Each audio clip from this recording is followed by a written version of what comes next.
Welcome back. I'm the Beer Adventurer, I'm Chris Dunbar. and we've got a Cellared beer. I don't live that far from Nashville, and I'm a big fan of Yazoo. Had a lot of good goings on with them. They make good beers. Dealt with a lot of people that work there. Had a great time. And this is the 10-year IPA. When this came out, I wound up getting a bunch of them on a super deal. And so we decided we'd cellar one. Well, actually, we cellared like 2 or 3 and have tried them over the time. But this one right here was literally bottled on 4/22/14.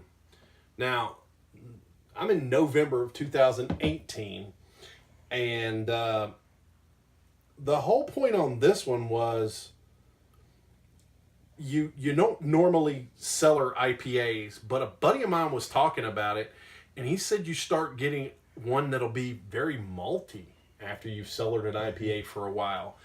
And, well, I had like a bunch of them. And so we thought, well, we'll just keep them and see how they changed. And we saw how a couple of them changed. And this one, I was like, I want to wait and do this one after a while just to see what would happen. So we're about to find out what happened to it. It's been in the fridge, no kidding, since the day we bought it. So the cellaring is going to be a little off because I understand, cellaring is kind of like that slightly below room temperature. Like I cellar most of my beers that get cellared instead of in the refrigerator. I actually have these wooden crates that are in a closet. Because I read somewhere that was a good idea and it seemed like it worked. So,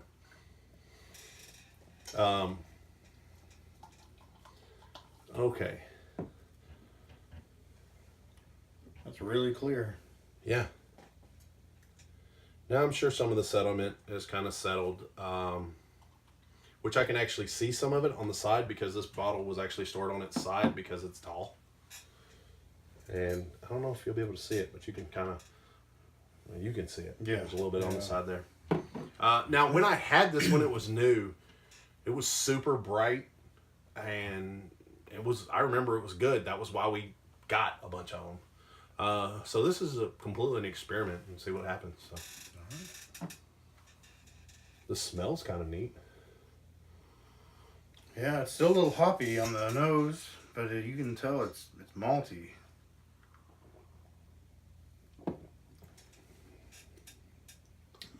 There's still quite a bit of hops there, in my There's opinion. a boatload of hops, and it's a little peppery. Yeah. That's nice. My first impressions are it has become extremely complex. I still do taste a lot of the hops, like you said. The aftertaste now has a significant hop flavor. Let's see that other there. We'll see if the camera person wants to try this. Now, bear in mind, the camera person, not an IPA fan. But or pumpkin. Or pumpkin, no. Not a pumpkin fan either. Now, also, bear in mind, like I said, this is a beer that has been in the refrigerator for 4 years. Just because we wanted to see what had happened.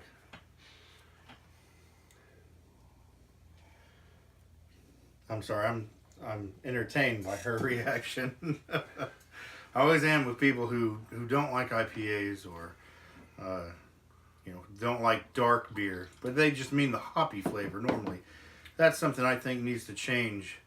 People say I don't like dark beer, but it's almost as white as it's paler than my skin. So that's a terrible misnomer. You don't like hoppy beer, you still may like dark beer, amber, malty, sweet.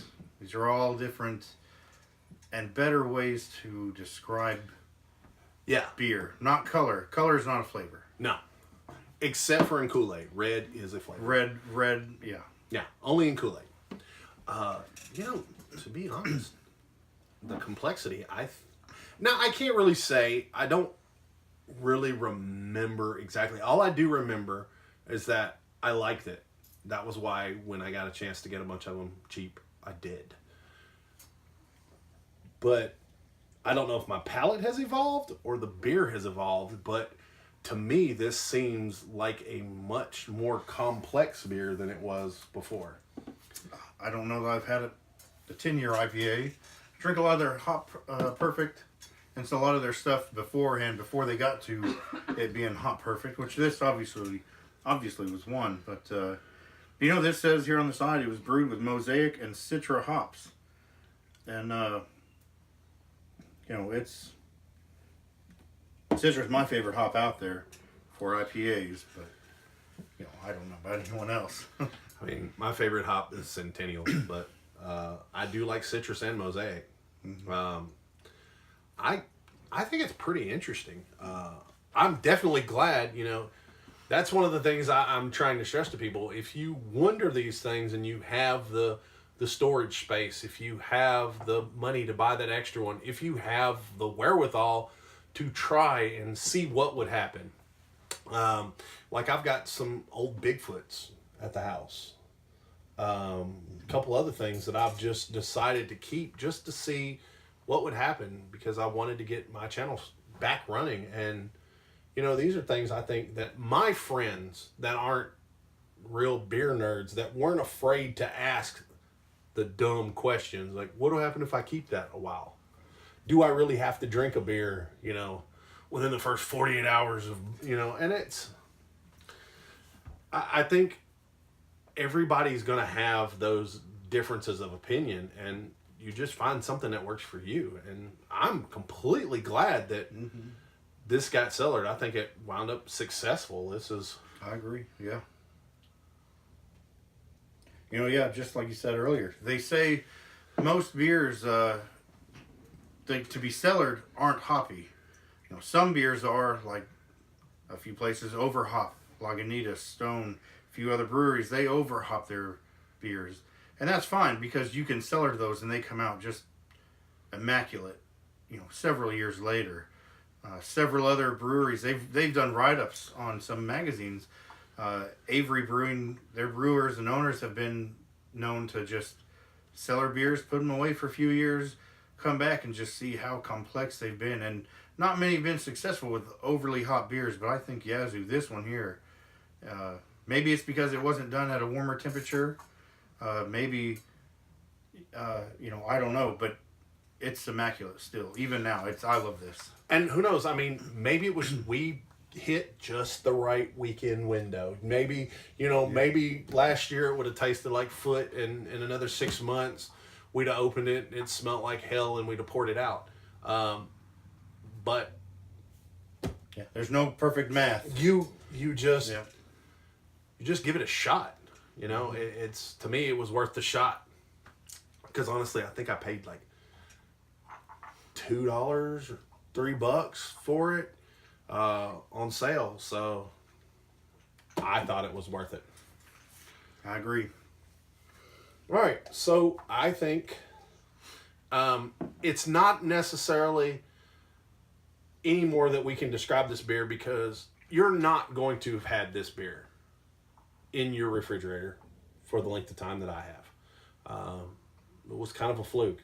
It was just something we thought would be kind of neat, and I was ready and waiting for somebody that I thought would appreciate this and have a palate that enjoyed IPAs enough that they would be interested in giving it a shot. I appreciate it. Yeah, so that one's the one we did. We like it. So on the Did You Dig It? Yes. I dig it. Mm-hmm. Okay. Now, my Kramer person did not dig it at all. They are shaking their head vehemently no. Would you have another? That's not applicable. This was the last one. It's over. So I'm going to say, if I get a good deal on some big IPA, will I do it again? Yeah, I think I might give this a shot again. What I want to do next time is I want to film it fresh and then do the cellared version as a contrast that I can link the videos together. I think that'll be interesting. I have some vertical videos that are scheduled to come out as well. Just, some of them were done completely on purpose and some of them were kind of accidental. But, so on a scale of 1 to 10, a 4-year in the fridge, 10-year IPA from Yazoo Brewing in Nashville, what do you give it? I'll give it an 8. I think 8 is exactly where I was thinking. It went successful, and the camera person just flashed 1. Luckily, it was that finger. Yes, they didn't like IPAs. That was part of the reason they weren't the bonus palette on the show.